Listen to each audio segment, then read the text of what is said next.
On Tuesday, October 3rd, a historic marker was unveiled along Route 11 in Londonderry to mark the spot, or close to it, where Jake Burton Carpenter launched a snowboard-making business that became a game changer.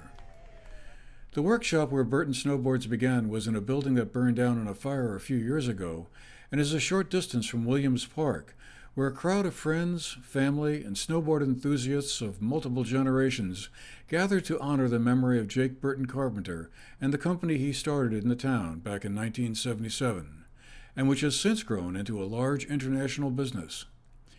Jake Burton Carpenter passed in 2019, but his memory and legacy live on. Several speakers, including his wife, Donna Carpenter, paid tribute to his work and impact.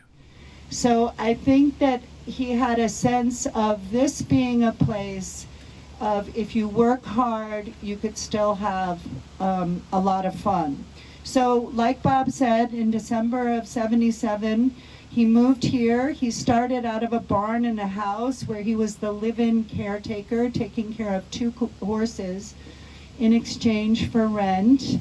And he worked as a bartender and dishwasher at the Birkin House. In exchange, Amo Henrik let him use his woodworking shop during the day.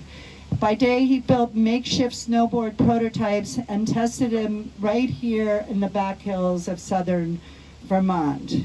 Some of you were there with him during those times, experimenting with different prototypes, trying to make those 50 boards a day, even though you could never sell them, and helping him try to sell those boards door to door.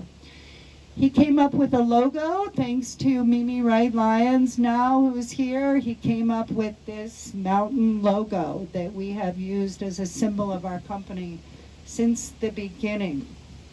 Fast forward, Burton is a multi-$100-million company with offices in 7 countries and over 1,000 employees worldwide. And snowboarding has millions of participants around the world.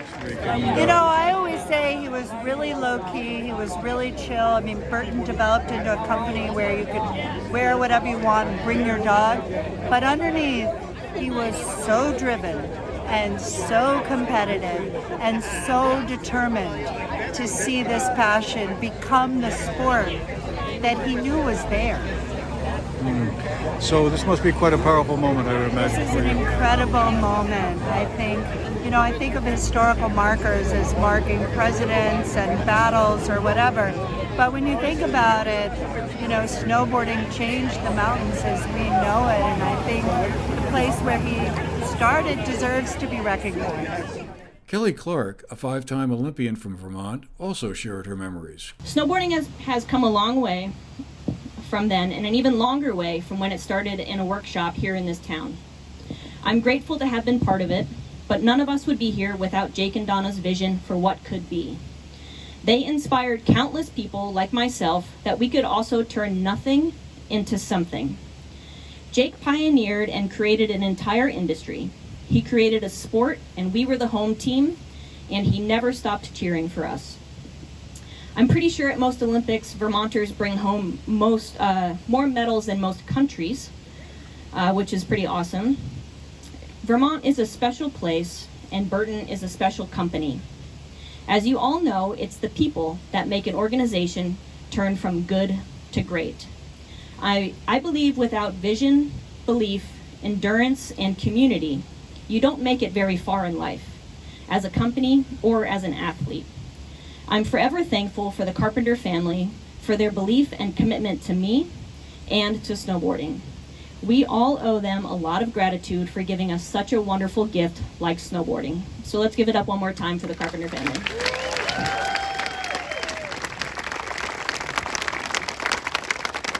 Thank you so much. And where it is today, and to have played a small part in it, it's a huge honor, and it's just incredible to see so many people come out and get to take snowboarding into the future. Photographer Hubert Schriebel recalled Jake Burton as a quiet person, but one who clearly had determination. He was a fun guy, but he also was a very private guy in many ways. Yeah. He would come at the end of the season, he would come to Stratton when everything was closed, and I would walk up with him to the top of the mountain, and I would take shots of him doing action. He was really a very public person, so he wanted to be alone, and he felt very comfortable at that time. He didn't really like to port or action at the private, You too can also make mistakes, but no, it didn't matter, Right. But he was a very good porter and a good-looking guy. An aunt and uncle, Margaret Carpenter and Irv Pushkin, were also on hand. He was so innovative, so bright. He looked out the back of our house and said, "That looks terrible out there. We need to have a vegetable garden." And I thought, oh no. And then we had tomatoes, we had lettuce, we had corn, everything. And that he was all over the place cutting people's grass. He just was so innovative in everything he did.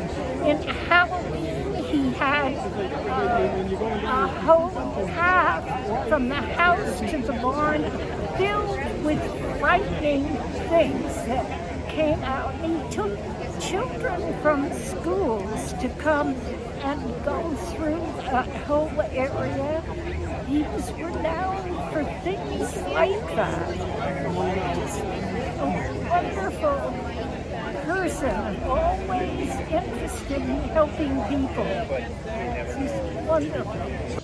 After the ceremony, many of the attendees walked a short distance to the Londonderry Arts and Historical Society building to take in an exhibit that tracked the rise of Burton snowboards. So it goes this way, right? Yeah. Okay. And it does. There's a little makeshift theater around the corner. You can sit on a board and listen to Jake talk for a few minutes, 2 or 3 minutes. It's really good. Did you see Jake?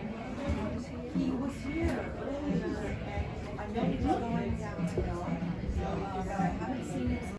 Select Board Chairman Tom Cavanaugh said it was a proud day for the town of Londonderry. I think it's very well deserved, and it's been a long time coming. Jake put snowboarding on the map, and I come from a snowboarding family. My nephew is in Austria right now snowboarding, and I think it's a great thing. I'm glad the company and everyone can get involved and make it happen. Yeah, it was great to see so many of the old snowboarding crew come and honor Donna and Burton and Jake himself. For Jake Burton, persistence did pay off, and big dreams came true. Keep on shredding. For the GNAT-TV News Project, I'm Andrew McKeever.